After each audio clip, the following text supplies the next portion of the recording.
kami dari kelompok 4 mengambil studi kasus toko sepatu dengan nama Karma. Eh, Sebelumnya, perkenalkan dulu nama saya Raihan Katrunada dengan NRP 16202104 dan dua rekan saya. Saya Nazila eh, Media dengan NRP 1621 045. Dan saya Wafi Abiel dengan RP 16 2021 053. di sini saya akan menjelaskan dulu apa itu karma. Eh, Karma adalah toko untuk membeli sepatu secara face to face di zaman modern ini. Pemilik toko Karma ingin mempunyai sebuah website yang memudahkannya untuk menjual sepatu, mengontrol bisnisnya, dan memanage uang yang masuk. Selanjutnya ada Nazila yang akan menjelaskan. Di sini challenge-nya dengan studi kasus yang sudah dijelaskan tadi, kita akan mulai membuat sebuah website yang dapat membantu pemilik Karma untuk menyelesaikan masalahnya. Pemilik toko Karma perlu mengembangkan website yang dapat menampilkan produk sepatu dengan jelas, memberikan informasi relevan, dan menyediakan antarmuka yang mudah digunakan bagi pengguna. Mereka harus memastikan bahwa website tersebut berfungsi dengan baik. Selanjutnya, Selanjutnya ada goals dari website ini. Pertama, meningkatkan penjualan. Salah satu tujuan utama dalam mengembangkan website adalah meningkatkan penjualan sepatu. Pemilik toko Karma ingin mencapai pangsa besar pasar yang lebih luas dan menarik pelanggan baru melalui kehadiran online yang lebih kuat. Kedua, meningkatkan efisiensi bisnis. Dengan adanya website, pemilik toko Karma ingin meningkatkan efisiensi operasional mereka. Ini meliputi manajemen inventory yang lebih baik, pengelolaan pesanan yang lebih efisien, dan kemampuan untuk melacak dan menganalisis data penjualan untuk mengambil keputusan yang lebih baik. Ketiga, meningkatkan kepuasan pelanggan. Dengan website yang baik, pemilik toko Karma ingin memberikan pengalaman belanja yang nyaman dan menyenangkan bagi pelanggan. Selanjutnya di sini akan ada dari Wafi untuk mendemokan website-nya. Nah, berikut tampilan dari website yang sudah kami buat. Ada tampilannya seperti ini. Ada home shop, blog page, kontak, dan akun di sebelah sini. Nah, user bisa melakukan login terlebih dahulu atau ingin memasukkan produk ke dalam keranjang terlebih dahulu. Itu gimana experience-nya user. Sebenarnya enaknya saja gimana. Nah, tapi kami mencontohkannya tuh pertama melakukan login terlebih dahulu. Nah, di sini user juga sebenarnya kalau memang punya akun, dia bisa membuat akun terlebih dahulu. Nah, namun karena memang akunnya sudah ada, jadi kita memakai akun yang sudah ada. Eh,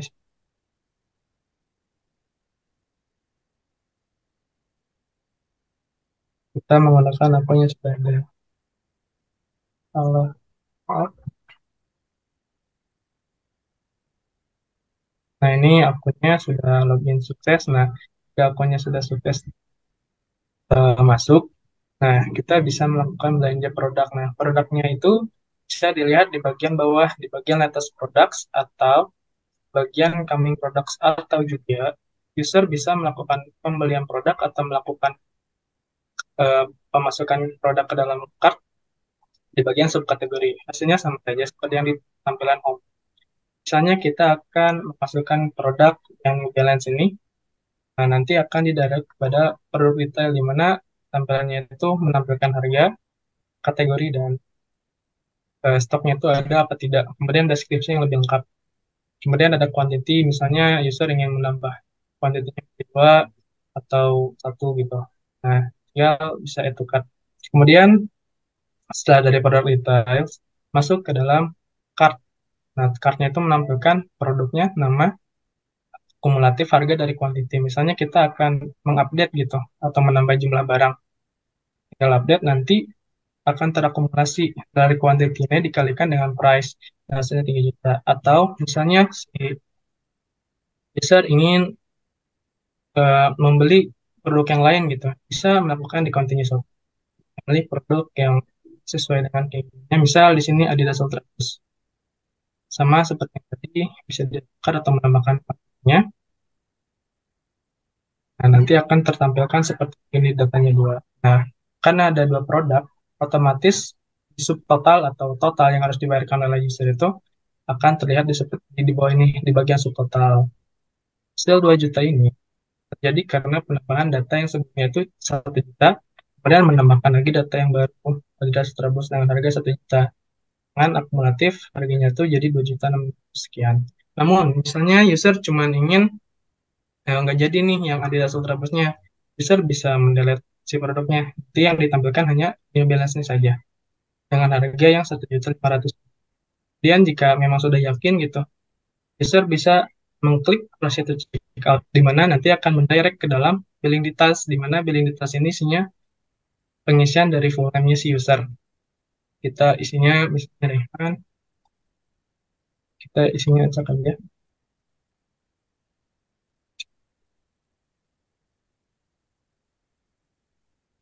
Jika sudah semua datanya terisi gitu, di kanan juga ini ada subtotalnya, berapa yang harus dibayarkan dan eh, pembayarannya itu akan menggunakan apa. Nah, kami di sini menggunakan pembayarannya itu menggunakan PayPal, dan proceed to PayPal dia akan didirect ke dalam menu payment, di mana payment itu akan menampilkan jumlah atau berapa sih yang harus dibayarkan oleh si user. Nah, kita bisa langsung membayar ya, klik PayPal, dia akan didirect ke PayPal. Nah, kami di sini juga sudah membuat dummy account-nya gitu, menggunakan sandbox. Jadi kita ini juga sebenarnya sudah melakukan login gitu. Jadi makanya langsung menampilkan PayPal balance. PayPal balance ini sebenarnya eh, harga yang dari si pembayaran ini, gitu. Otomatis generate dari si PayPal punya sendiri. Kemudian complete purchase. Nah, jika sudah, di sini di bagian header itu akan terlihat tampilan payment message successfully for your account shopping with us. Nah, dan ordernya itu akan terlihat di bagian your order history. Kemudian ada juga, karena yang tadi sudah di bagian client side, kemudian kami juga membuat server side, di mana server side ini bertujuan untuk mengolah bagian belakang atau back end ya secara khusus dari bagian tampilan depan dari si Karma Shop ini. Nah, bagian si server side itu akan dijelaskan oleh saya dan Rehan Kota. Eh, Oke, pertama-tama mungkin bisa eh, ini adalah tampilan dashboard Karma yang akan apa? Yang akan dikontrol oleh admin. Mungkin tampilannya tuh ada total order, total income, paid dan not paid. Jadi paid, total order itu apa? Jumlah ordernya ada berapa, total income, income-nya ada berapa, paid-nya itu adalah jumlah yang dibayarkan dan not paid itu yang belum dibayarkan. Selanjutnya akan lanjut ke order. Nah, di sini tuh adalah table ordernya dari si customer tadi. Mungkin kita bisa coba mengedit ID 59 dari order statusnya dari not paid menjadi paid, diupdate terlebih dahulu. Eh, Selanjutnya dari paid mungkin akan diubah ke delivered. Delivered. Kalau delivered itu statusnya nanti disable, jadi tidak bisa diubah lagi. Nah, selanjutnya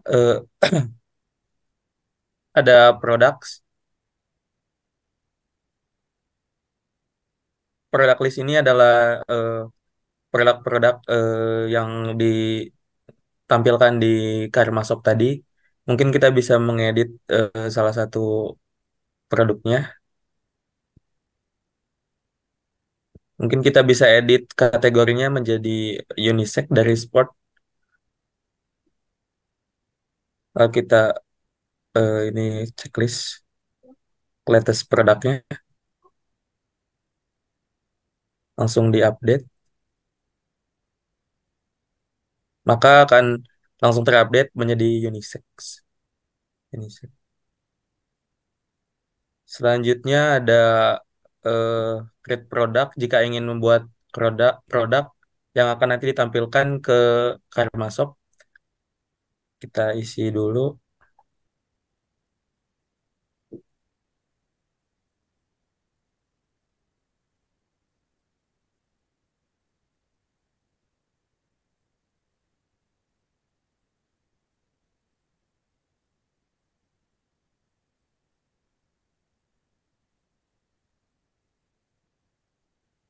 Di sini kita bisa mengupload gambarnya.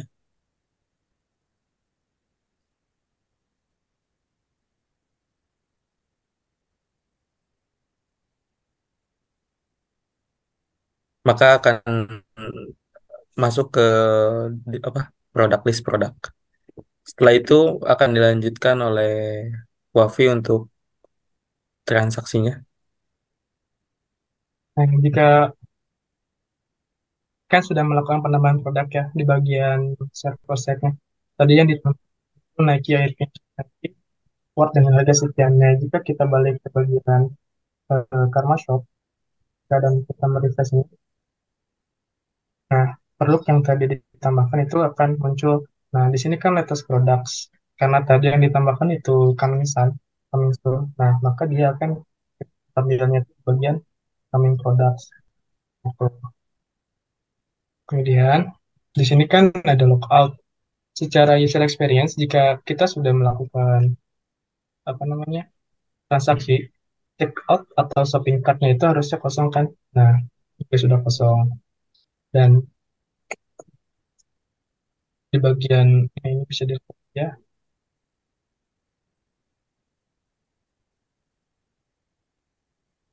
Nah, di sini mungkin ada mungkin penonton notice gitu ya. Di sini ada bagian menu Telegram sama menu Telegram sama tadi di bagian atas itu. Nah, ada print. Jadi kami memang menambahkan fitur gitu ya. Yang pertama itu fitur print jadi fitur generate PDF. Mana jadi print itu kita bisa melakukan pengeprintan atau melakukan report data gitu hasil penjualan kita. Di mana nanti hasilnya itu akan kita save dan menjadi eh, apa namanya eh, sebagai report penjualan gitu. Kita juga bisa merilis ini dari report penjualan. Bisa timpan yang udah ada. Nah, nanti itu akan muncul di bagian download kita. Nah, bagian. Nah, dan ini beda sama Telegram gitu ya. Nah, di mana Telegram ini kita bisa mengirimkan si report tadi kepada siapa saja yang ingin kita. Nah, kita menggunakannya itu bot Telegram. Nah, di sini juga kita membuatkan si botnya gitu ya untuk demonya. Nah, kita bisa karena memang sudah dibuat gitu ya si botnya. Di sini kita udah buat di tenas Karma Shop. Nah, untuk memulainya kita memulai start. Nah, jika sudah start begini, nanti di bagian si API ini akan memunculkan ID dari si yang sudah mulai start itu.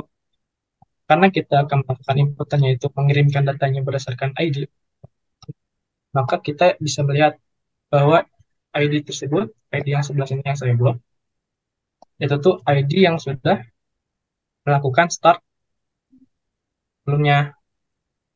Kita bisa mengkopikan ID yang tadi, ID yang ini ke dalam sini.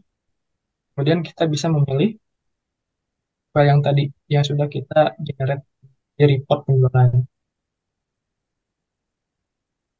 Kemudian kita bisa send. Nah, jika sudah memunculkan data seperti ini, oke, true result, berarti data yang kita kirimkan itu berhasil. Untuk membuktikannya, kita bisa balik ke bagian sini. Nah, akan muncul di sini. Dan data yang kita dapatkan itu dari bot merupakan data yang sudah kita generate tadi. Berikut datanya seperti ini.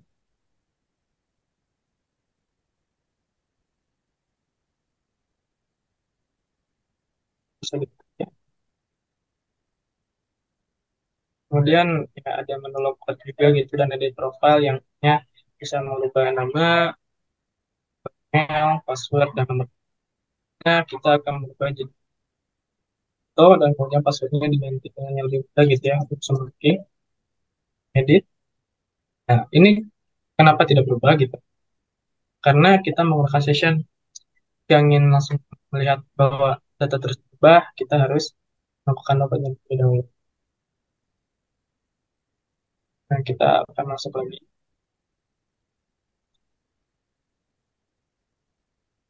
Nah, dia akan berubah menjadi semakin besar karena memang tadi datanya sudah di.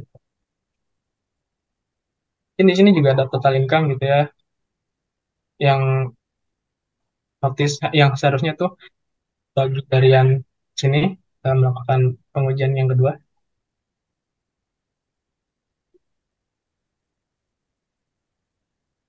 Nah, harus diperhatikan kita awal total income-nya itu 49,8 sekian sekian sekian. Nah, kita akan menambahkan produk baru secara sembarang saja untuk membuktikan bahwa eh, balance atau dana yang tadi user bayarkan itu bertambah ke dalam data si penjual. Kita isinya secara sempurna saja.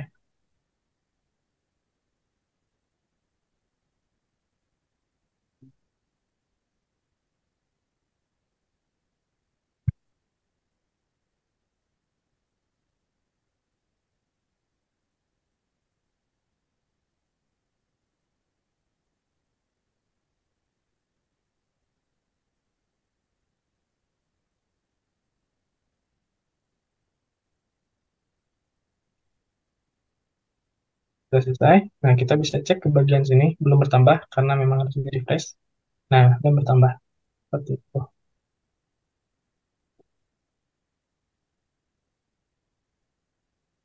Ya, mungkin sekian demo dari tugas akhir kami. Kurang Mohon lebihnya maaf bila mohon ada dimaafkan. kesalahan Ya, yang dari logout, kuku kami. logout, Hmm. dah. Ya, terima kasih yang sudah memperhatikan dan sudah menonton. Mohon maaf dan terima kasih. Assalamualaikum warahmatullahi wabarakatuh.